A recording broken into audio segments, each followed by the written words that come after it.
Learners, welcome to my YouTube channel to the point learning. आज मैं आपके साथ क्लास 12 फिजिकल एजुकेशन में एमसीक्यू सीरीज़ में सेकंड चैप्टर डिस्कस करने जा रही हूँ, जो कि है children and women in sports. इससे पहले चैप्टर 1 जो कि प्लानिंग था वो ऑलरेडी मैं डिस्कस कर चुकी हूँ, जिसके 20 एमसीक्यूज़ डिस्कस हुए थे और विद रीज़न हुए थे कि यानी आंसर्स जो हैं उनके पीछे क्या लॉजिक है या क्या रीज़न है। तो आज जिस चैप्टर को शुरू करने जा रहे हैं वो है चैप्टर 2। ये मैं आपको सीबीएसई बोर्ड एग्ज़ाम के लिए प्रिपरेशन करवा रही हूँ, जिसमें मैं सारे चैप्टर्स के एमसीक्यू डिस्कस करूँगी एंड देन हम क्वेश्चन आंसर्स भी डिस्कस करेंगे। तो अगर आपने चैनल को सब्सक्राइब नहीं किया है तो ज़रूर कर लीजिए और साथ ही साथ बेल आइकन पर भी क्लिक कर लीजिएगा।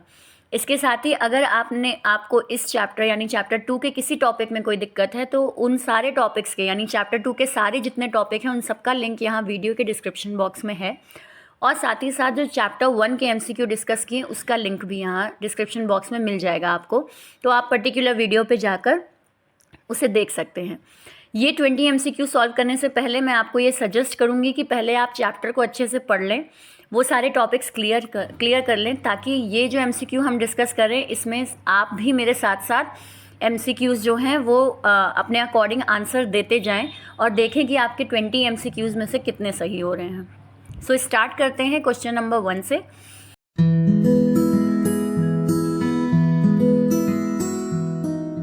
If the menstruation cycle does not begin at puberty the condition is called. अगर मेंस्ट्रुएशन साइकिल यानी कि जो पीरियड्स जिनको हम कहते हैं, अगर वो प्यूबर्टी एज में यानी कि जो एक एक्यूरेट एज होती है, अगर उस एज में नहीं स्टार्ट हो रहे हैं तो उस कंडीशन को क्या कहा जाता है?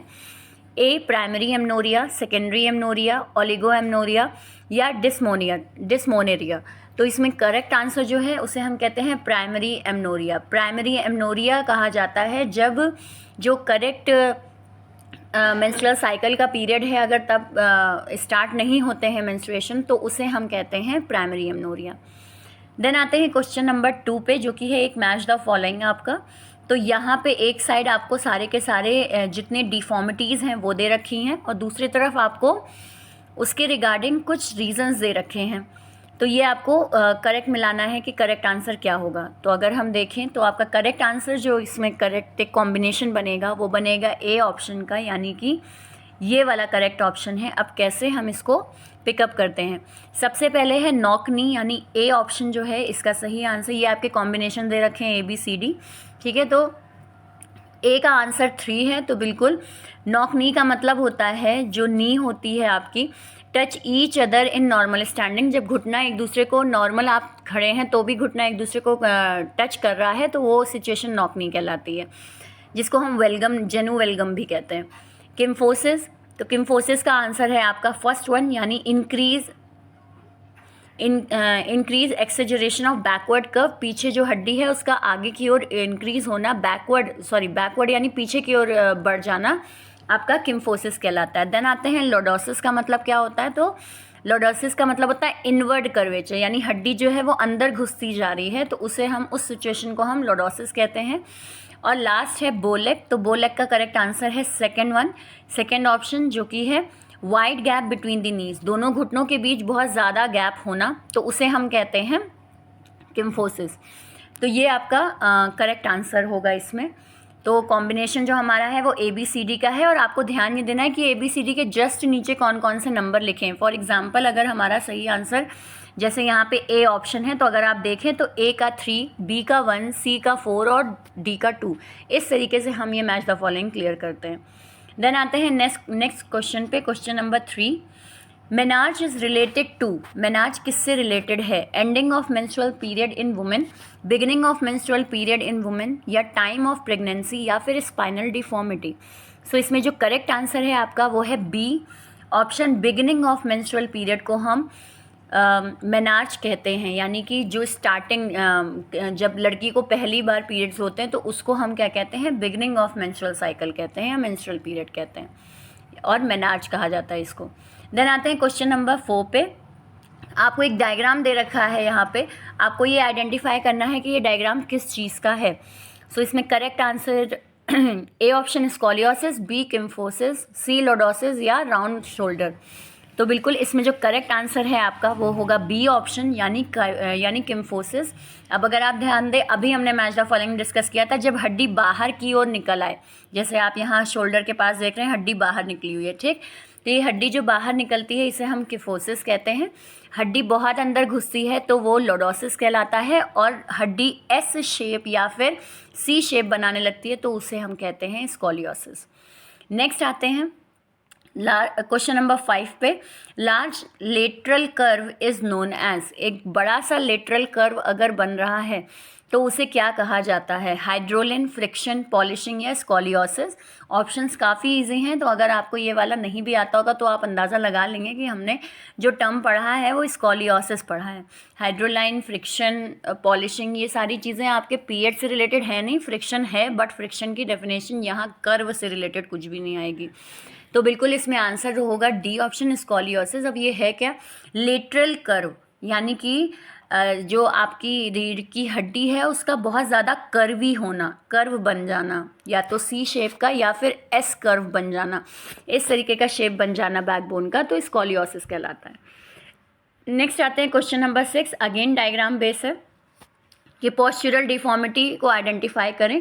तो अगर आप देखें तो इसमें क्या है, एक सिचुएशन आपको ये नॉर्मल दे रखी है, कई बच्चे इसमें कंफ्यूज हो जाते हैं कि ये भी कोई एक पिक्चर है और ये भी कोई एक पिक्चर है, तो ऐसा नहीं है। ये आपको नॉर्मल फिगर दिखाई गई है और ये आपको डिफॉर्मिटी की फिगर दिखाई गई है, और आपको ये डिफॉर्मिटी की फिगर पहचाननी होती है। तो इसमें हड्डी जो है वो बहुत अंदर जा रही है, तो इसे हम कौन सी सिचुएशन कहते हैं? सो इसमें करेक्ट आंसर है आपका लॉर्डोसिस। लॉर्डोसिस में क्या होता है? हड्डी अंदर की ओर टिल्ट होती है। किम्फोसिस अभी डिस्कस किया था बाहर की ओर। So correct answer C option. Next आते हैं क्वेश्चन नंबर 7 पे। Which of the following is not a cause of flat foot deformity? इनमें से कौन सा कारण फ्लैट फुट डिफॉर्मिटी का नहीं है? तो पहले हम यही डिस्कस कर लेते हैं कि फ्लैट फुट क्या होता है। फ्लैट फुट का मतलब होता है जब पैर का जो पंजा है वो पूरा का पूरा फ्लैट होता है, कोई कर्व नहीं होता उसमें, तो वो डिफॉर्मिटी फ्लैट फुट कहलाती है। तो इनमें से कौन सा कारण फ्लैट फुट का नहीं है? Body heaviness, standing for a long time, lack of vitamin D and calcium, या फिर फॉल्टी पोस्चर। तो इसमें जो करेक्ट आंसर है वो आपका है C option, lack of vitamin D and calcium की कमी से आपका फ्लैट फुट किसी को हो जाए तो ऐसा नहीं होता है। कैल्शियम वगैरह की कमी से आपको बोन से रिलेटेड दिक्कतें होंगी, कर्व गायब हो जाए, फ्लैट फुट हो जाए तो ये नहीं होता। बॉडी हैवीनेस, बिल्कुल बहुत भार है, मोटापा बहुत है तो फ्लैट फुट हो सकता है। लॉन्ग टाइम से जो पर्सन है वो खड़ा रहता है या मेजर टाइम वो स्टैंडिंग पोजीशन में रहता है तो भी हो सकता है फ्लैट फुट उसको दिक्कत हो जाए। फॉल्टी पोस्चर, गलत सलत बैठने या चलने का तरीका भी फ्लैट फुट हो सकता है, लेकिन लैक ऑफ विटामिन डी और कैल्शियम नहीं हो सकता। So correct answer is C option. ध्यान रखिएगा नॉट लगा है। नेक्स्ट आते हैं क्वेश्चन नंबर 8 पर। Which of the following common postural deformity cause due to bad posture? कौन सी एक कॉमन पोस्चरल डिफॉर्मिटी है जो कि बैड पोस्चर से हो जाती है? यानी सही तरीके से बैठना, सही तरीके से चलना, ये पोस्चर सही नहीं है पर्सन का, जिसकी वजह से ये वाली डिफॉर्मिटी सबसे कॉमन है। ऑप्शंस हैं आपके फ्लैट फुट, डाउन शोल्डर, बो लेग, स्कोलियोसिस। सो इसमें आपका जो करेक्ट आंसर होगा वो होगा बी ऑप्शन, राउंड शोल्डर। सबसे ज़्यादा कॉमन एक जो डिफॉर्मिटी होती है वो है कंधों का झुक जाना, राउंड शोल्डर हो जाना, है ना। तो राउंड शोल्डर जो है वो मेनली अगर देखा जाए तो वो बैड पोस्चर की वजह से ही होता है, अदरवाइज़ बाकी सारे जो हैं उनके अदर कारण भी हो सकते हैं। सबसे कॉमन पोस्चरल डिफॉर्मिटी जो पूछी गई है वो राउंड शोल्डर होगा। नेक्स्ट आते हैं क्वेश्चन नंबर 9 पे। प्री मेंस्ट्रुअल डिस्फोनिक डिसऑर्डर यानी PMDD includes dash discomfort prior to menstruation. Menstruation से पहले होने वाला डिस्कम्फर्ट यानी दिक्कतें जो पीरियड्स होने से पहले होती हैं, उसे हम उसमें क्या क्या दिक्कतें इंक्लूड होती हैं? फिज़िकल, इमोशनल, मेंटल, या फिर बोथ A and B। तो इसमें आपका जो करेक्ट आंसर होगा वो होगा बोथ A and B। ठीक है, बोथ A and B में आपका आता है फिज़िकल और इमोशनल। देखिए ध्यान दीजिएगा कि डिस्कम्फर्ट यानी कि जो अनकम्फर्टेबिलिटी एक फीमेल को होती है मेंस्ट्रुएशन होने से पहले, तो उसमें क्या चीज़ें इंक्लूड होती हैं? तो फिज़िकल दर्द वगैरह होना, बॉडी पेन होना, और इमोशनल यानी कि थोड़ा मूड वगैरह का ख़राब हो जाना या मूड स्विंग्स वगैरह होना, ये चीज़ें कॉमन होती हैं। देखिए इसमें मेंटल नहीं हो सकता। मेंटल क्यों नहीं हो सकता? मेंटल हो जाता है आपका डिसऑर्डर टाइप, ठीक है। पर्टिकुलर पर्सन को कुछ दिमागी दिक्कतें शुरू हो जाए तो दिमागी दिक्कतें नहीं शुरू होती हैं, ठीक है। कोई मेंटल डिसऑर्डर वहाँ नहीं होने लग जाता, इसलिए मेंटल ऑप्शन बिल्कुल नहीं होगा। करेक्ट आंसर आपका बोथ ए एंड बी होगा। नेक्स्ट आते हैं क्वेश्चन नंबर 9। क्वेश्चन नंबर 10 पे, dash is a major postural deformity in which both the knees overlap each other. दोनों घुटने एक दूसरे को ओवरलैप करते हैं, एक दूसरे से बार बार रगड़ खाते हैं या एक दूसरे को बार बार लड़ते हैं नॉर्मल स्टैंडिंग पोजीशन में, तो उस सिचुएशन को हम क्या कहते हैं? सो करेक्ट आंसर है जो आपका वो होगा नॉक नी, यानी दोनों घुटने एक दूसरे को नॉक कर रहे हैं। नी का मतलब घुटने, नॉक मतलब दूसरों का नॉक करना, लड़ना। तो बिल्कुल यहाँ पे दोनों घुटने एक दूसरे को नॉक करते रहते हैं, वो सिचुएशन आपकी है knock knee. So correct answer is A option. Next आते हैं क्वेश्चन नंबर 11 पे, असर्शन रीजन का क्वेश्चन है। Round shoulder is a postural deformity. Round shoulder एक पोस्चरल डिफॉर्मिटी है, ठीक है, सही है। रीज़न इसका दे रखा है, in this the shoulder become round as they drawn forward. आगे की ओर झुक जाते हैं शोल्डर, इसको हम राउंड शोल्डर कहते हैं, ये इसका कारण दे रखा है। सो इसमें जो करेक्ट आंसर है वो आपका बिल्कुल ए ऑप्शन होगा। बोथ ए एंड आर सही भी हैं, और अगर हम देखें तो आर जो हमारा रीज़न दे रखा है उसमें करेक्ट बताया भी गया है कि राउंड शोल्डर क्या होता है। दोनों स्टेटमेंट बिल्कुल सही और रीज़न भी इनका सही। नेक्स्ट आते हैं क्वेश्चन नंबर 12 पे, in dash knees are widely apart.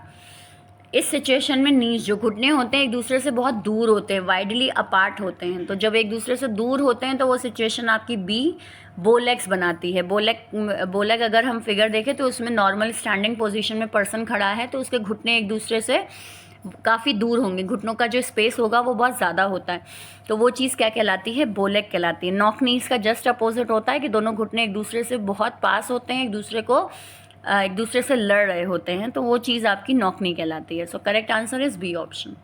Next आते हैं question number 13, again figure base. ये आपको फिगर दे रखी है और आपको पहचानना है कि ये किस चीज़ की फिगर है। तो बिल्कुल हम देख रहे हैं इसमें दोनों घुटने जो हैं वो एक दूसरे से दूर हैं, नीचे पंजा एक दूसरे के बहुत पास है लेकिन घुटने दूर हैं, तो ये आपकी सिचुएशन जो है वो बो लेग की है। लेकिन यहाँ ऑप्शन में आपको बो लेग नहीं दिया हुआ है, यहाँ पे आपको बो लेग का अदर नेम दिया हुआ है। सो इसमें आपको अदर नेम याद होना भी बहुत ज़रूरी है।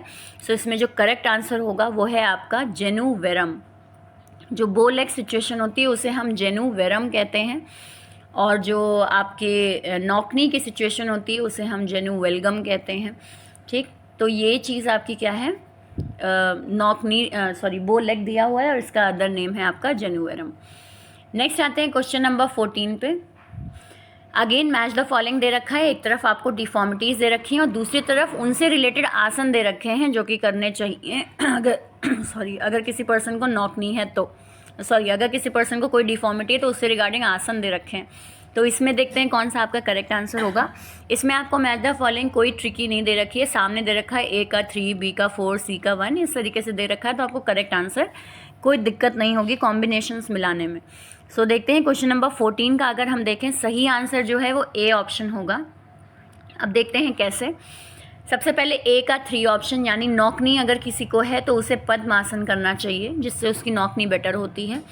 बी का 4 यानी कि बो लेग वालों को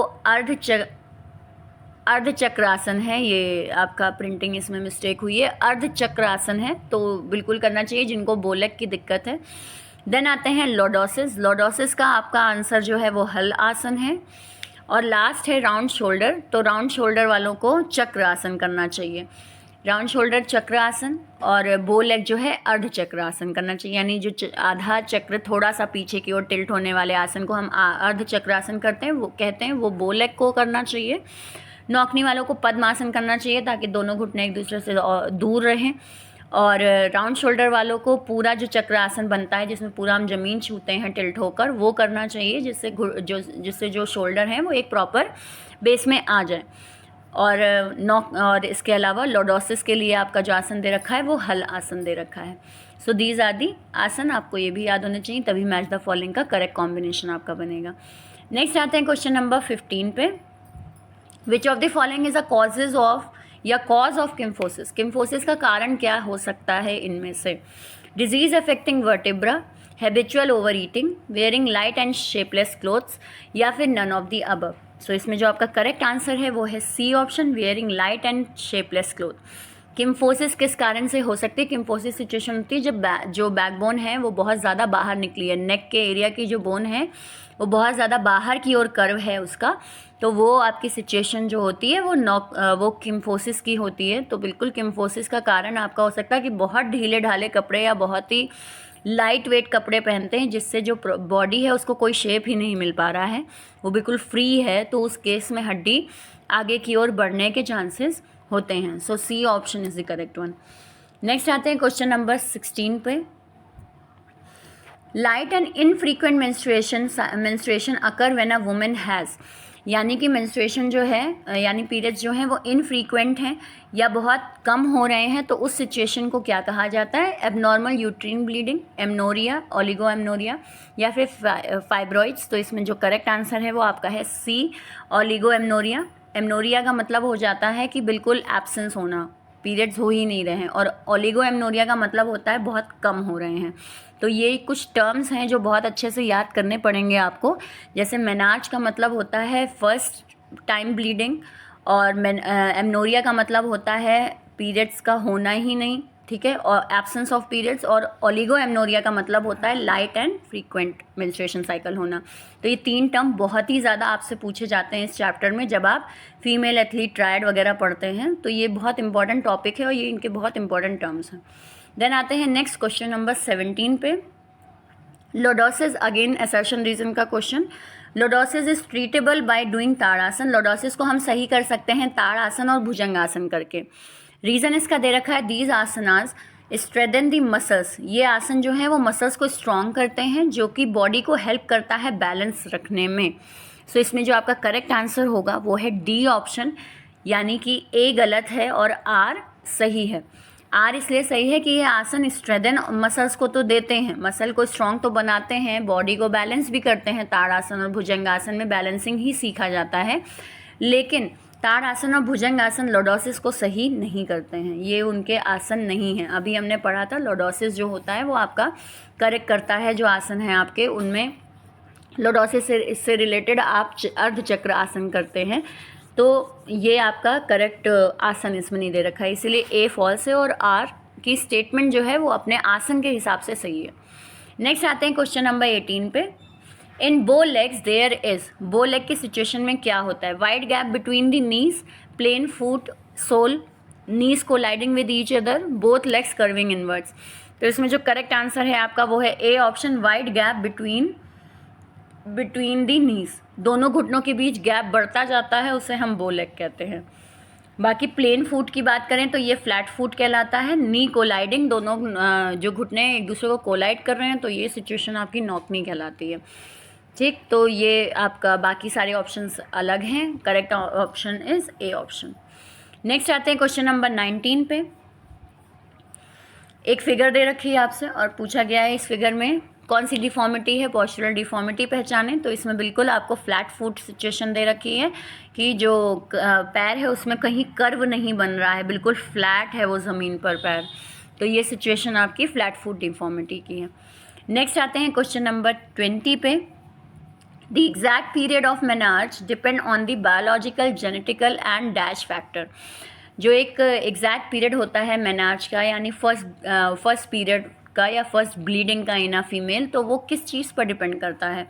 तो बायोलॉजिकल फैक्टर होता है, तो हाँ बिल्कुल होता है। जेनेटिकल होता है, जीन्स पे बेस होता है, तो हाँ ये भी होता है। और एक फैक्टर और इन्वॉल्व होगा, तो वो फैक्टर कौन सा होता है आपका? Environmental, physiological, psychological, sociological.